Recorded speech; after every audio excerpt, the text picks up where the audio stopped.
Welcome, Kristine. Thank you for agreeing to be on the Yoga Therapy Hour again. I think this might be your third go round. Maybe.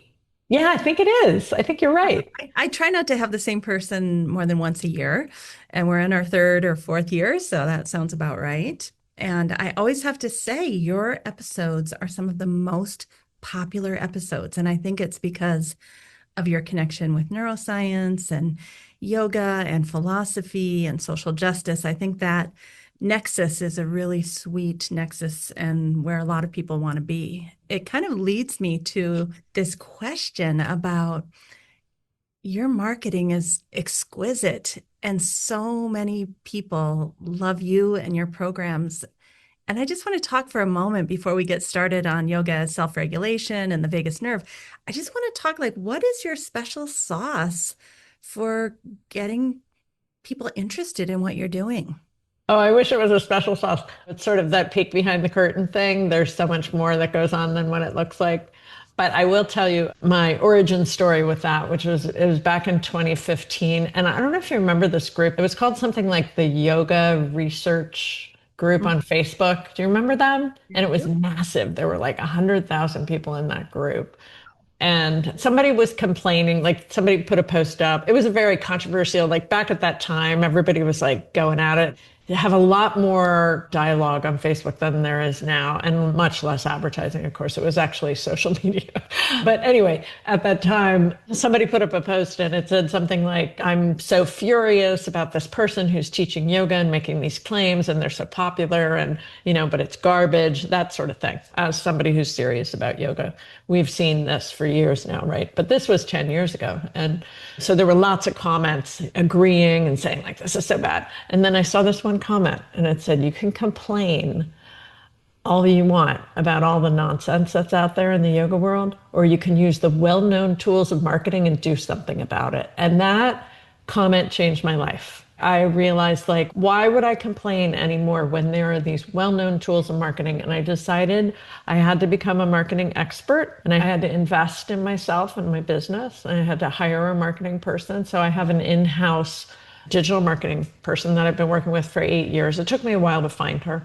And I decided I had to pull out the stops and do it. I wasn't going to do it in a way that was going to be as popular as somebody like Adrian or Cassandra or any of these kind of YouTube or Kino or any of those people, because that's just not who I am. And, more power to them, like, that's fine. But I needed to do it in a way that was really in line with my values, and also that was going to promote yoga in a way that I felt was authentic and the real thing. So is there a special sauce? No, it's a combination of a lot of blood, sweat, and tears, trial and error, and then just like deciding that I was going to stick to the real stuff, and not compromise it. And sometimes you have to really point out to people exactly what you're doing and how it's different than what other people are doing, that differentiation piece. And that can feel uncomfortable, because I don't want to criticize yoga with Adrienne. But, like, let me just be frank. She's an actor. She's a trained actor. And there are many, many trained actors, you're from Los Angeles, who then became yoga teachers. So what she's doing is good. She's introducing yoga to lots of people. But there's problems with that kind of model. And I think that just being frank about it, like, not trying to throw Adrienne under the bus, but be like, let's look underneath the curtain there and see what that's about. And are you okay with that? Like, if you're okay with learning yoga from an actor, go for it. But if you want to learn yoga with somebody who's been studying yoga most of their life and who's completely ensconced in the tradition, it's going to be you need something different. If you want a hamburger, go to McDonald's. It's popular. If you want a really good hamburger or veggie burger or whatever, you go to the small restaurant, in your town that, makes good quality stuff. So that's the issue that we're all facing. And I think as people that are really committed to this work, we're all facing it, and we have to make some tough decisions sometimes. Welcome to the Yoga Therapy Hour, Season 9. When I had this idea about a year ago that we could take an entire year for all of you to come on the podcast and tell your stories, I had no idea how overwhelming the response would be and how amazing it would be to get to know so many of you, our faithful listeners. I've gotten to know friends and see faces and connect with hearts. So many people that I didn't even know were out there. People just like you and I. I'm so grateful. And the response has been so large that we're no longer needing anyone to sign up for telling your story. And I want to thank all the people who came forward to make this year on the Yoga Therapy Hour so successful. I'm so grateful to you. All right, let's go meet our guest for today and hear another story.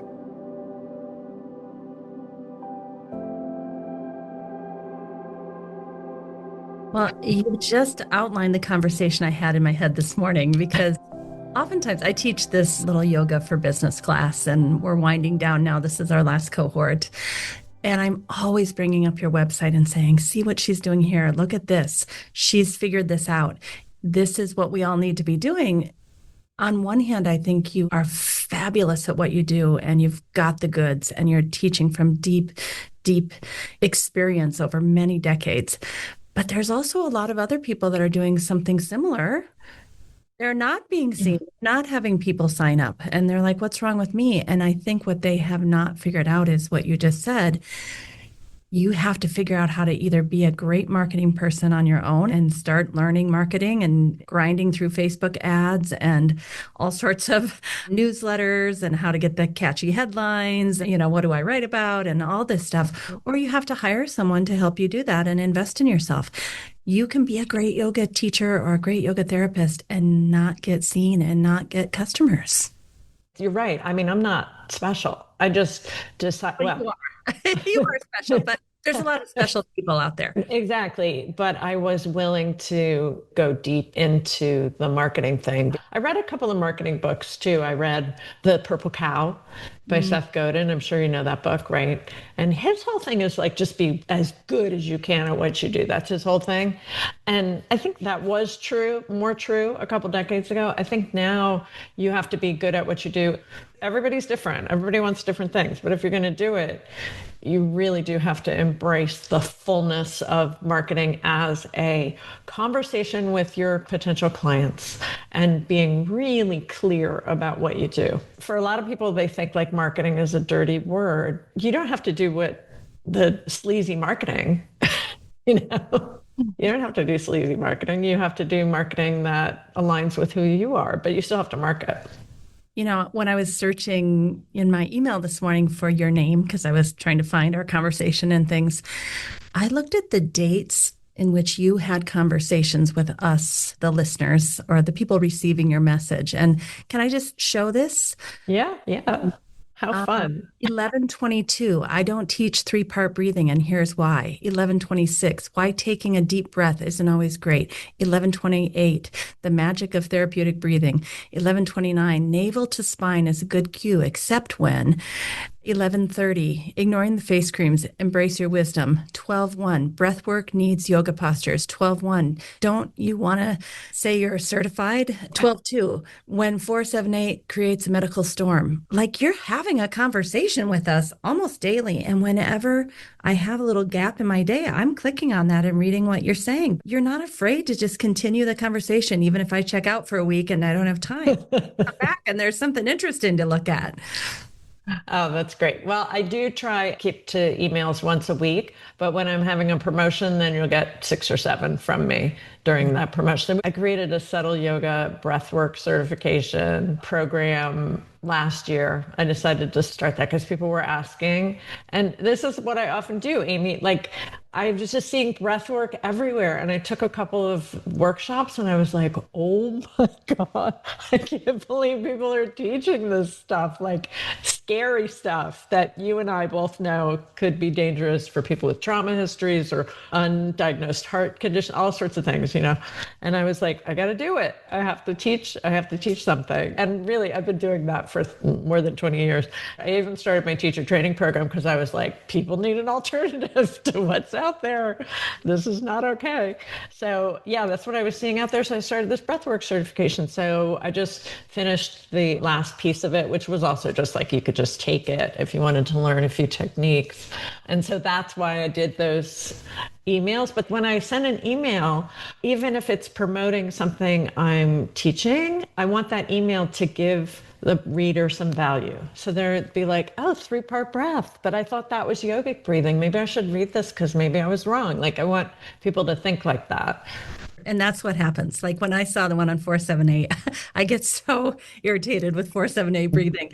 And when I saw that one, I was like, oh, I want to hear what Kristine has to say about it. Maybe she's on the same page as I am, you know? Which I'm sure I was. I think so. Anyway, I just want to thank you for modeling it for us. And also this hint about you have to invest in yourself. I work with the Notre Dame of Maryland marketing team now because I'm the chair of their yoga therapy department.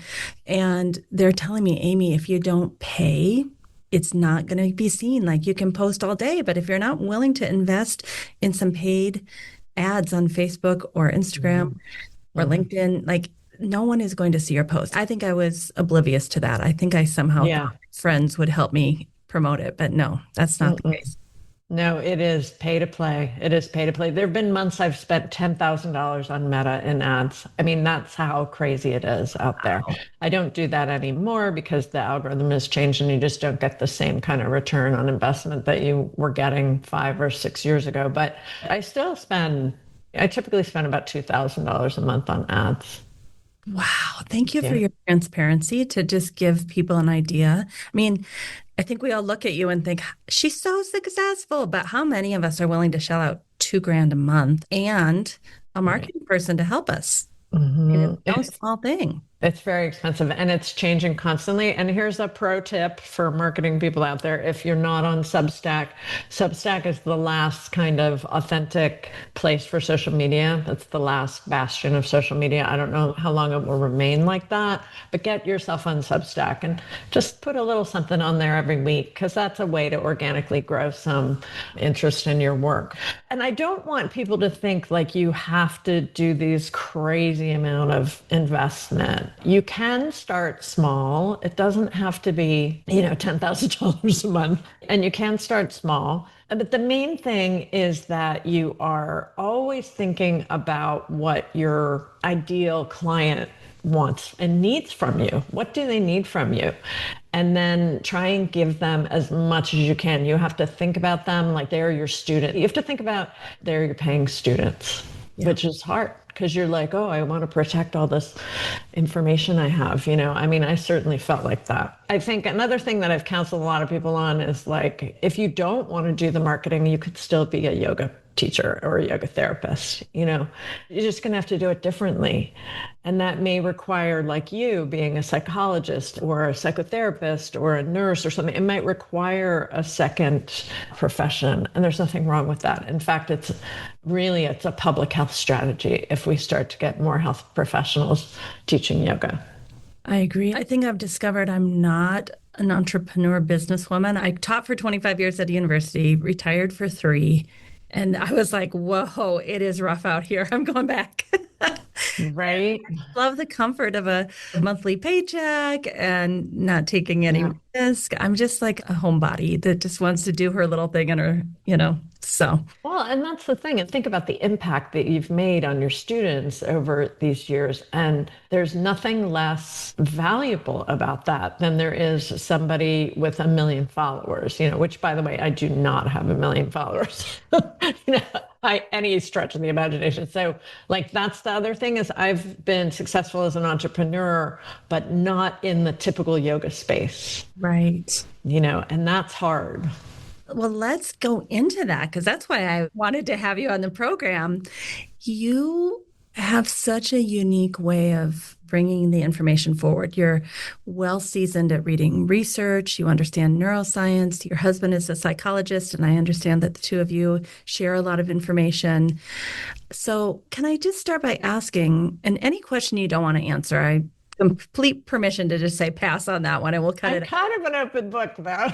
I know, but because you haven't seen any of these questions, I was reading them this morning going, man, Amy, these are hard questions.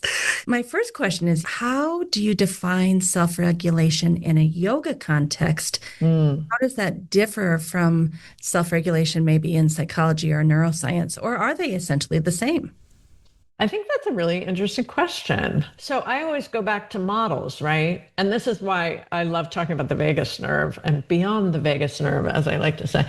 I think you have to go back to models. So the model of self-regulation from the neurosciences or physiological or the medical sciences is going to look different than the model from yoga chikitsa or Ayurveda, right? Because we use different models. And I think they're equally valid. What's the definition of self-regulation? Well, the capacity to be able to monitor and shift and, optimal state, right? To be able to come back to a place of balance after a stressor, to be able to listen into your system and know what it needs in terms of hunger or emotions or fatigue and exhaustion, to be able to listen to your body and be able to make the changes so you stay in that window of tolerance. Very useful definition. And that covers not only the autonomic nervous system and central nervous system, I guess you could say to some extent, and as well as behavioral stuff.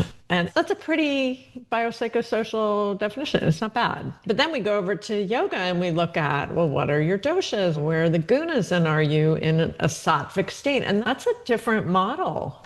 Equally valid, doesn't get researched enough, but equally valid model. I think as yoga professionals, one of the good things we can do is bring together some of our understanding of those different models and offer that to our students as like, hey, yeah, yoga helps you to regulate your nervous system so you feel more balanced and can make better behavioral decisions, for example. And also yoga helps you to come to a more sattvic state so you can have a deeper sense of who you are and leverage your spiritual assets. And that's not going to be as much of the point of some of the Western scientific understandings of self-regulation, right? So I do think drawing from both of them is really helpful for our students, because where do we live? We live in a scientific materialistic culture. And then people are curious to peek outside of that culture, so we can give them some yoga too. Yeah, in yoga, we kind of, under the umbrella of self-regulation, we have like awareness, perception, Right. breath, attention, emotion, and even ethics, right? Like it's a big tent as opposed to, can I put this thing on my neck? And I'm not complaining about this. I'm just saying it's a different perspective. Can I put something on my neck that kind of buzzes and stimulates my vagus nerve? And again, I'm not complaining about that. I'm just saying when you look at perception and awareness and breath and attention and emotion and ethics, that's like a whole different viewpoint. Absolutely. Machine. So talk about that. Thank you. Thank you. That's exactly it. That's like it in a nutshell. Because I don't know about you, but I'm getting all sorts of vagal stimulators for Christmas presents coming across my social media feeds. Because I probably Google vagus nerve a lot. But it's exactly it, Amy. I couldn't put that any better than what you just said. Is what do you want? Do you want to use some kind of a tool? Do you eventually want to get an implant? Like that's coming. Or do you want to use these endogenous ancient wisdom tradition tools? I have a hard question, though. I did have a student who had become so dysregulated over decades that for her, because yoga is about self-empowerment and you have to use your mind, which in her case, her mind wasn't functioning very well. Those are her words. She really couldn't shift her perception and have awareness and do breath work. She was asking me, can I use this as something to get started, this vagal nerve toner, to kind of help, almost like a massage prior to doing yoga, something to help me move a little closer to being able to do the more endogenous ways of regulation. What do you think of that? Yeah, I mean, I'm all for it. And I think whatever works. I think the issue is more in the worldview. Right. It's more about the worldview. So if your worldview is like, I am a machine and I'm going to fix the machine by adding some serotonin or a GABA or whatever, or I'm going to fix the machine by using this machine to fix my machine, you're always going to come up to a brick wall with that worldview, because that's not who we are. And that's why, by the way, the healthcare system is such a failure for chronic illnesses, 90% of the 3.7 trillion goes to chronic illnesses, and yet our outcomes are worse than most of countries in the techno-industrialized world, right? So you're always going to hit a brick wall. So if your worldview is saying, hey, I understand that I'm this organic creature of this world and I'm going to use everything that makes me human to help me get better, and sometimes I need to rely on medication, psychotropic medication, or sometimes I have to rely on a vagus nerve stimulator because we're living in this insane world, like have a shot of whiskey, whatever it is that works for you. You have to do those things, right? Guilty. Like you got to do those things to be able to survive in this world. So I don't have any problem with it. What I try and help people with is the worldview stuff. Are you really a machine?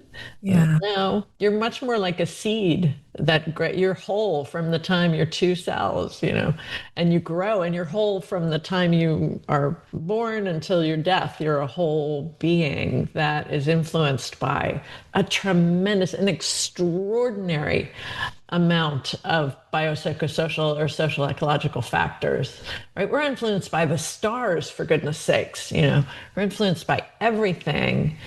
You wouldn't fix a computer the way that you fix a human being. Like it's totally different, but we get stuck in that very mechanistic, reductive worldview. So I just like to help people to change that worldview because they think changing the worldview ultimately is essential for healing.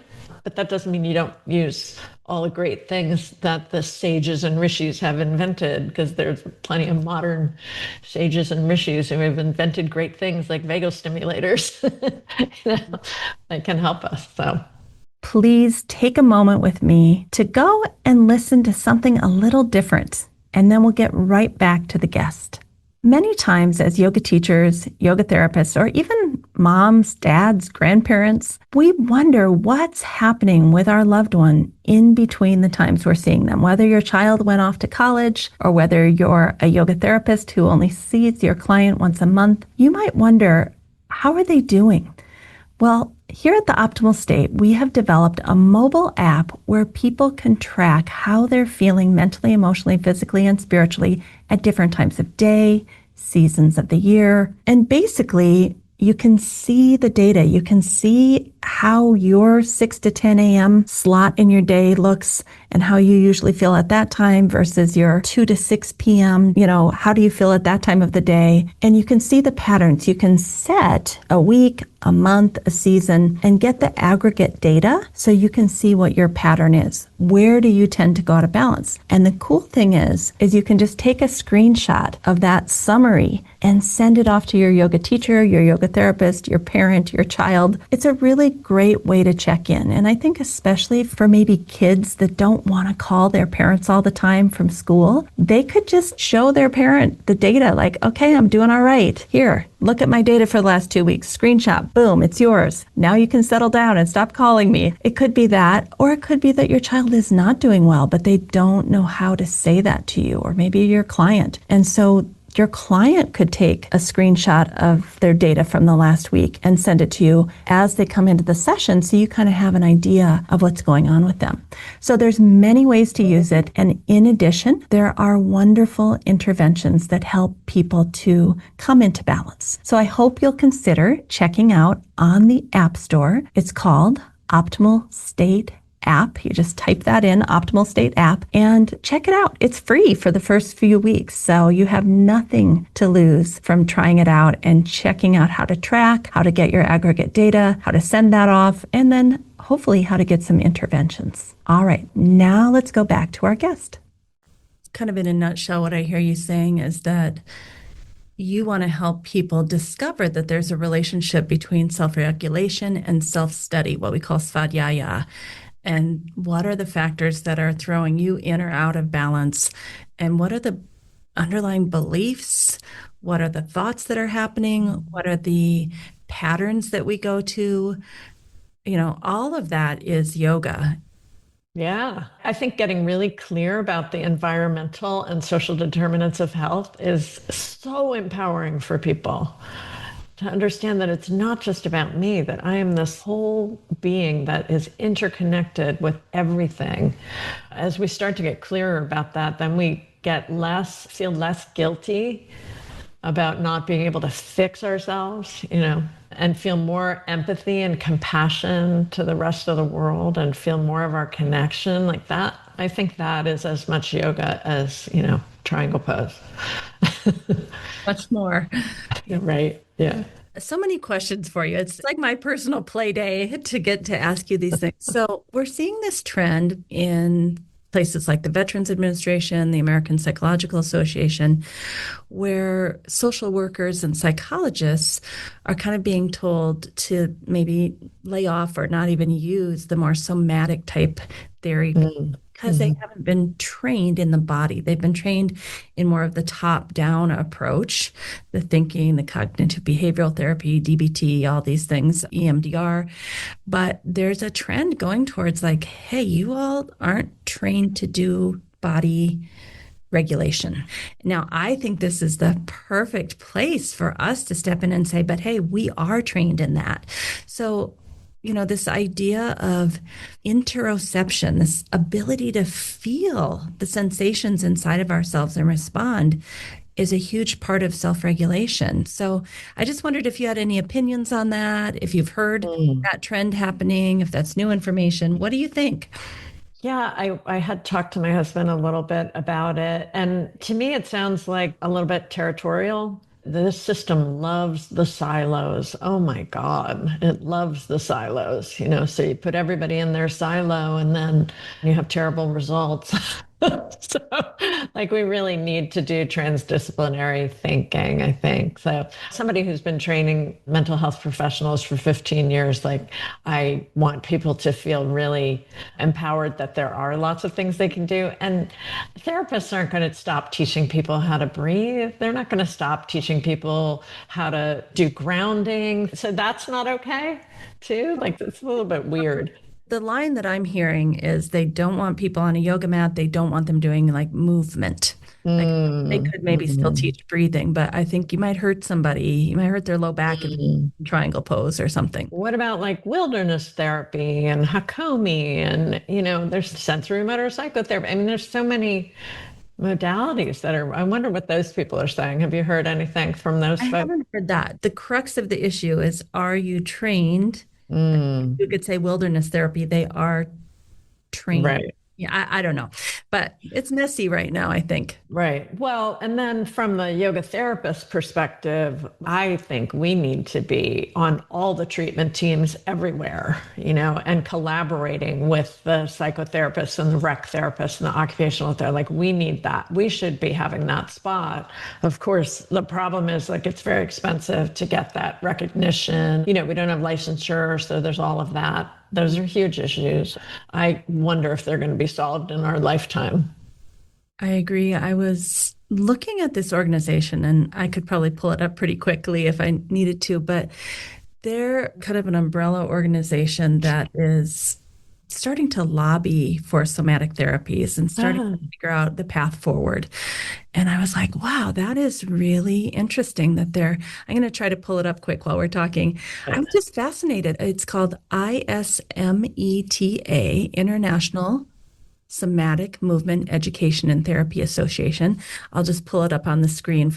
And I just thought it was really fascinating. I started kind of looking through their website, and this is the type of organization that is going to help do that advocacy that you were just talking about, where they have, here we go, professional and legislative advocacy. Good. Government regulations, a regulations committee, right? And I think I noticed that I-AYT is one of their collaborative partners. So I was happy That's cool.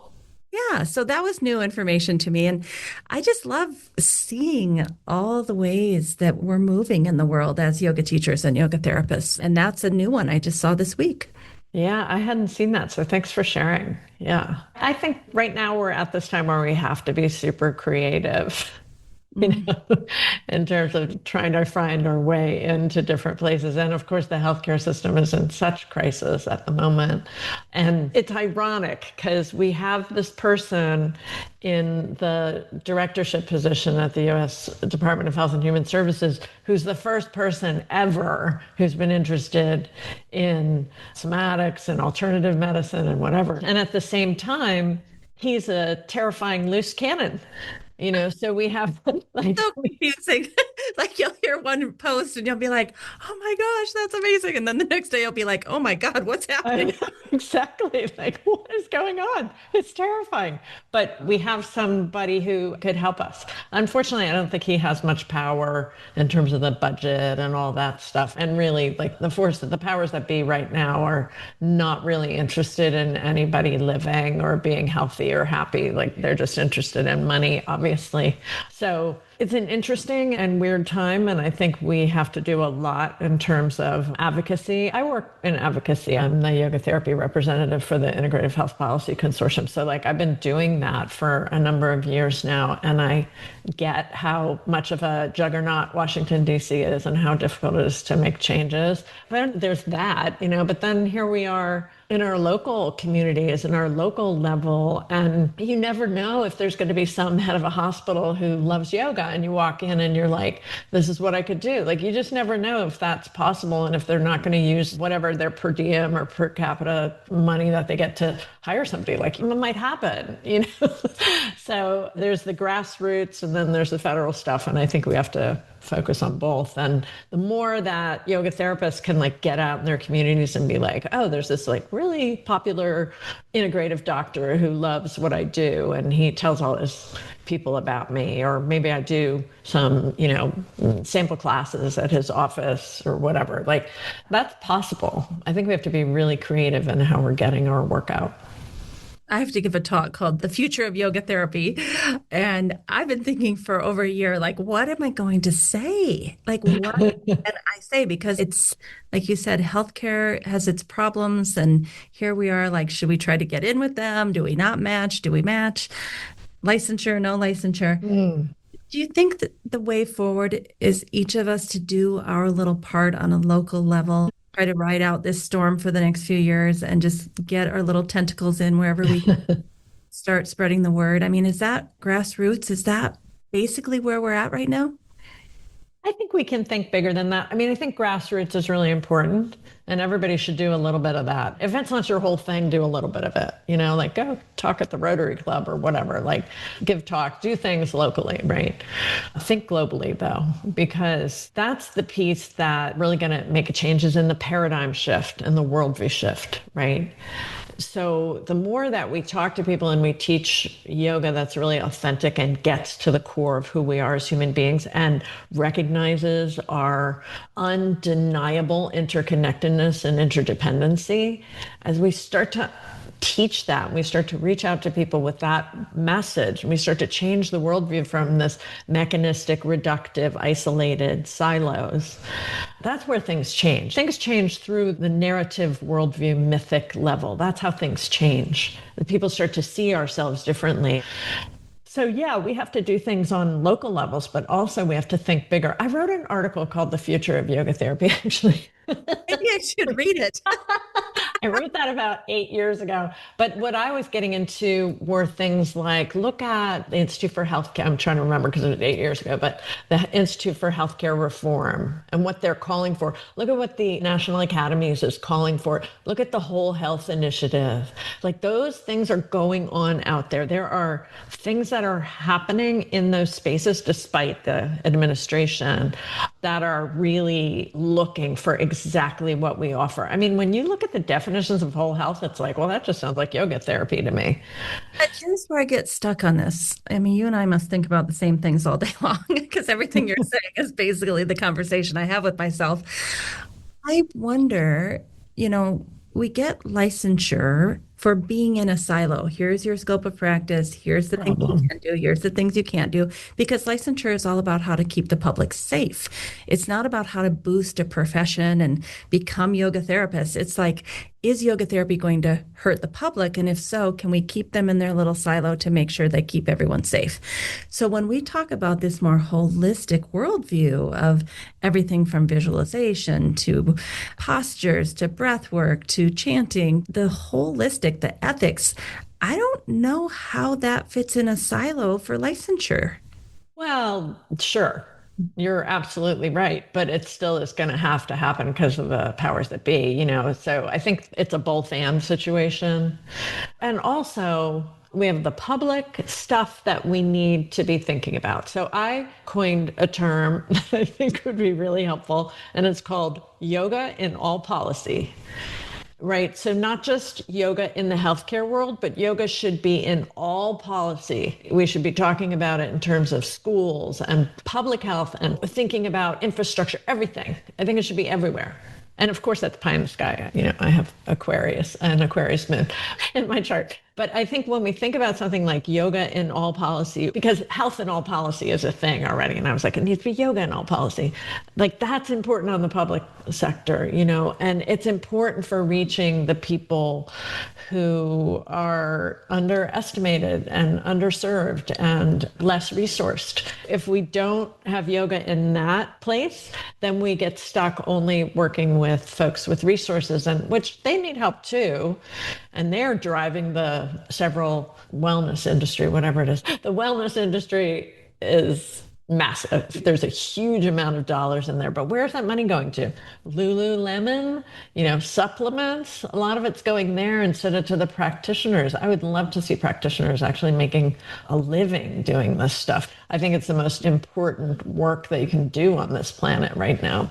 And we have to stop thinking about ourselves as just yoga teachers. We have to stop thinking of ourselves like that. It's not helpful for anyone, and it's not helpful for you. You love this stuff because it changed your life. So why are you saying you're just a yoga teacher? Stop it. But anyway, so I think we have to think about the public stuff, and I think we have to think about the wellness stuff, and I think we have to think about yoga in all policies. Yeah, licensure is not going to solve our problem. It's going to create more problems, but we still have to have it as an option. There's lots of physical therapists, for example, who work in the system and hate it mostly. And then there's other physical therapists who work at private pay outside of the system, but they have a license, so they can do that. So we need to be able to have that option, I think.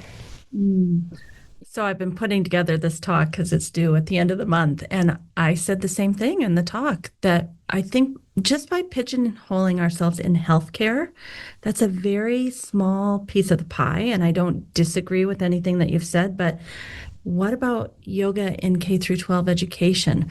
What about yoga in pain care clinics? What about yoga and therapy in addiction centers? Like, it has nothing to do with getting licensure or not getting licensure, right? It has to do with this more broad look at all the different ways we can serve it. I guess the thing is, like, as somebody who's worked in treatment centers, the part of the issue is perception, because I kept getting pigeonholed as like, oh, you're the yoga teacher, like the Zumba teacher, or like other stuff. It sort of hit or whatever. So I sort of got pigeonholed as this sort of recreational, not very important thing. Whereas if I had had a license as a yoga therapist, there would be a certain amount of respect amongst the other practitioners who don't understand anything about yoga. So as much as I agree with you, I totally agree with you that yoga should be in K through 12 education. It should be in institutions. It should be in all of the corporations, But the problem is, like, then what? You go to a treatment center and you get pigeonholed. When I was working at treatment centers, the people who advocated for my work the most were the clients, because they understood what I did. And they were like, oh, no, this isn't like exercise or like a yoga class. This is therapy. They would tell each other that. Yeah. So that was really hard. It's really hard to be a professional without a professional title. It's really hard. I don't know how we change that. And I agree, there are so many problems with it. I don't know how we fix it, though. And in your view, there's so many things that would need to happen for licensure, right? We could list all the steps. Like, when I think of that, even if we started and we said, okay, we're going to go for this, I think we're 20 years out. Yeah, probably. I don't know. Things can change pretty quickly. I wouldn't be surprised if there's a very big overhaul of the healthcare system. I wouldn't be surprised if there's a revolutionary overhaul of the healthcare system in the next 10 years. You know, what we're seeing happen right now, oh my God, people are so furious about their premiums, you know, and they're furious about the billionaire class. It's extortion, you know, we're all being exploited terribly right now. So there's a lot of change coming, I think. I think we're going to be in a period of transition, and it might be really painful for a lot of people for a while, professionally as well as personally, which is why we need to double down personally on our practices. Yeah. You know, and really build that regulation and resilience that we're going to need to get through whatever is coming. The reason I wanted to talk to you was more about the vagus nerve. And we've kind of gotten into a policy discussion, which you're one of the few people that can talk about policy like this. So I really appreciate you taking that left turn with me because I think our field needs to be educated by people like you. And going back to personal practice, going back to finding stability and balance within, what else can you tell us about the vagus nerve and the research around it and what you think about the vagus nerve? Because I think we have to look at this like, what is yoga bringing that maybe these machines aren't? I think Stephen Porges is a genius. Like, obviously, his work has been so profoundly changing for so many of us. And what you have done with him and Marlisa, like, all of that has just been an incredible, really, this incredible contribution to our field. And we know, like, once you start getting to know a little about the vagus nerve, you're like, oh, that's what I do. I help people self-regulate. I think the biggest contribution that Porges has made is the vagal brake.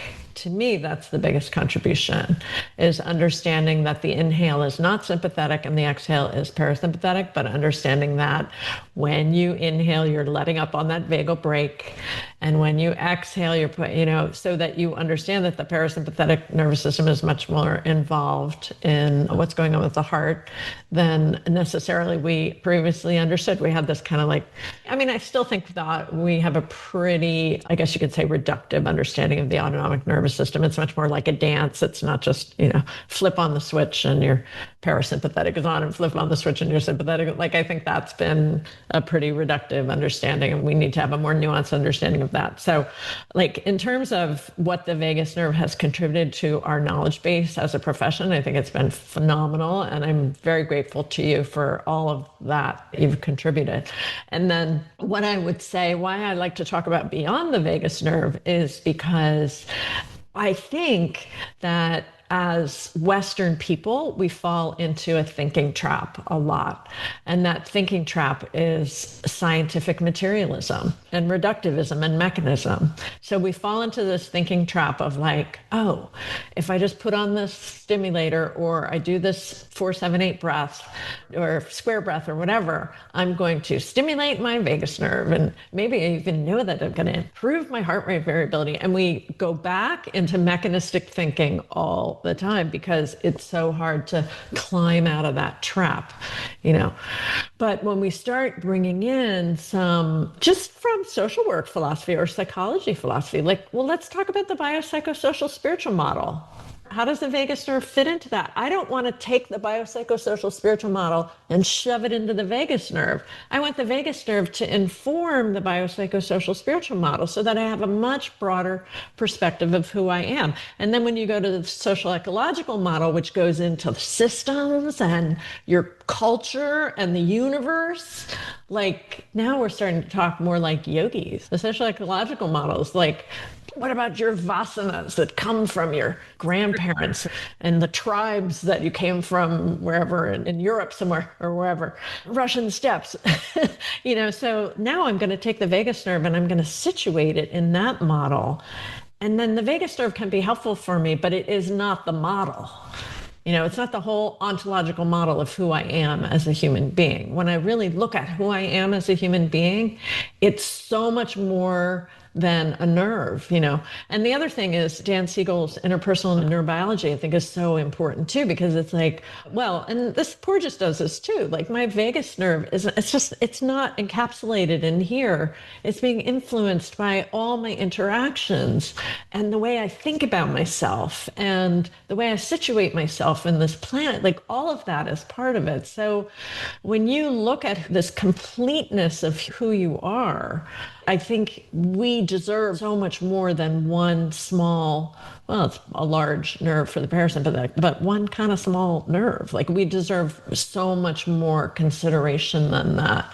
So the yoga philosophies, through models like the kośas or the Sharira-Traya, these three body theories, or Kashmiri Shaivist cosmology, like whatever is your drink of choice, that we can go into these philosophies and then go, oh, here's the vagus nerve. How does it fit into these rather than the other way around? And I think that's changing that perspective is really important, because if we're going to be a yoga, and I see this all the time out there, Amy, I see so many yoga professionals that have just focused on stretching or fascia or just one little thing. And it's fine. Like you can focus on one little thing and fractal it out if you're going to do that. But why not start with the whole and then figure out how the thing fits into the yoga? Because I'm a yoga teacher. I want to fit it into the yoga model. I don't want yoga to have to try and squish itself into some, reductive scientific materialistic perspective. It just kills the magic of it, in my opinion. And the synchronicity of it all working together, the ethics and the breathing and the perception and the awareness and the interoception and the co-regulation and all of it, it has more potency with all of those elements working together. That's the magic. Absolutely. Yep, absolutely. And you talk about yamas and niyamas. That's Patanjali's first go-to for self-regulation. That's it. Well, it's not the first. I mean, if you put in the 8 limbs, it is. If you look at the sutras, it's in the second pada, but still, that's self-regulation right there, And Patanjali did give us a system, and then the Hatha yogis and the tantrics kind of extrapolated on it in their own whatever nuanced way they came to it. And it's a system, and you pull something out of a system and you collapse the system and you render that thing you just extracted much less potent than it would be if it was in the whole system. So yoga is a system for human transformation and flourishing. And we seem to really have trouble conveying that to people. It just feels a lot easier to be just like, oh, let's do this yoga for your vagus nerve, It feels a lot easier to do that than it is to actually go into them. It is easier to do that because it's just the way we think. So you have just opened a door for me. Marlisa Sullivan and I have been having this conversation for about 4 or 5 years, where we talk every week and we just continuously have this conversation. And so about 2 years ago, we decided to write a book on this exact topic. And we just handed in our 230-page book to Routledge. And part of the title is called Reimagining Well-Being. And it's nice. What you're saying is we laid out the 8 limbs and the yogic path, and then fit the vagus nerve and the neuroscience into the framework of yoga, not the other way around. Does that make sense? Nice. Yeah. We actually asked Stephen Porges to write the foreword, which he agreed to, and he was thrilled. He was so pleased with the more holistic way of looking at it. And many people don't know this, but as a young man, he was heavily influenced by yoga.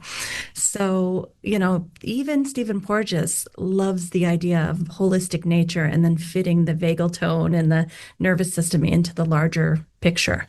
Oh, I'm so excited you're doing that, Amy. That's really fantastic. Been a labor of love. I've never written a book before, but with Marlisa's tremendous support, she's written a few books. So she was really the one who showed me the ropes on writing a book. But I'm just so happy to hear you say it, because it's exactly what we've been trying to get across. And that let's not put ourselves in these little boxes. Let's claim yoga and yoga therapy as a holistic way to reimagine our well-being. And this is what we do. We don't have to just do the fascia or just do the this or just do the breathing, Yep.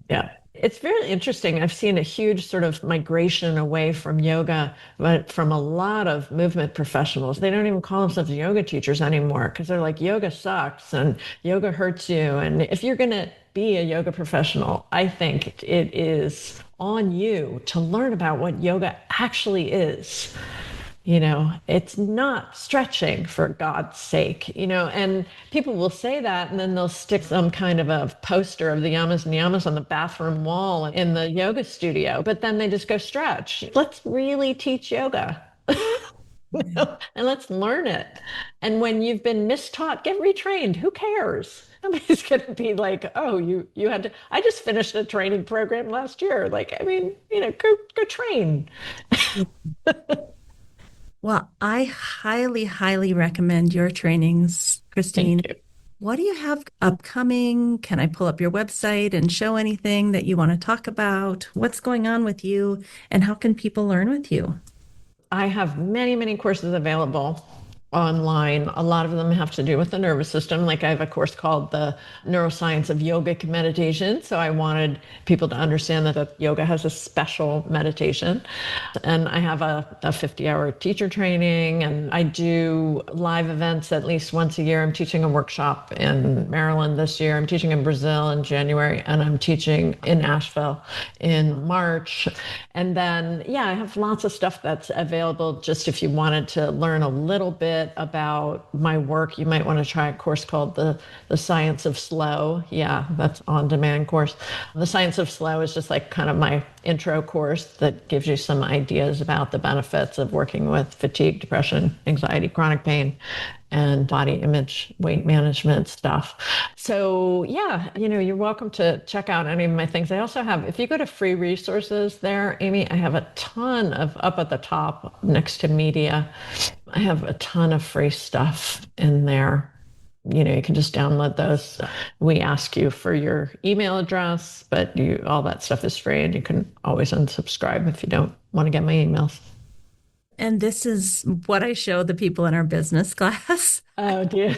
I constantly go through your website. I'm like, okay, look what she did here, or look what she did here. She's got on-demand courses, which is passive income for her, and very, very well done courses. She's got live courses. She's educating us. It's beautiful. Your website is beautiful. You have, Thank you. Weekly classes. There's just so many ways for people to find you and work with you at a level that works for them, right? That it could be a weekly class. It could be the free downloads for now.